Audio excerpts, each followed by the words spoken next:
during party or to enhance the sound quality, if you want to use your Echo Dot 5 with clock as a simple external Bluetooth speaker, in this tutorial I'll show you how to connect it with any iPhone like this iPhone 15 and use it as your audio output without any third-party app.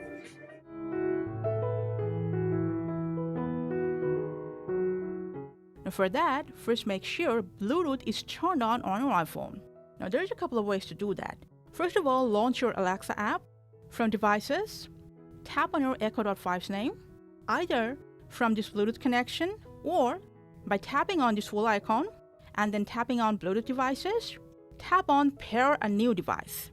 If Bluetooth is turned on, your iPhone's name should pop up in this list. Now if it doesn't, don't worry, just go straight to the Bluetooth settings on your iPhone, and when you see Echo Dot 5's name in this nearby Bluetooth devices list, just tap on it to pair them. Now connected to iPhone.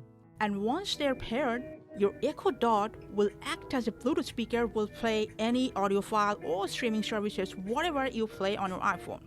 And next time, whenever you want to pair or connect them together again, just say, "Hey Alexa, connect to my iPhone." Connected to iPhone. And it'll automatically reconnect it to your iPhone. And that's how easily you can use your Echo Dot 5 as a Bluetooth speaker with any of your iPhone. Thanks for watching.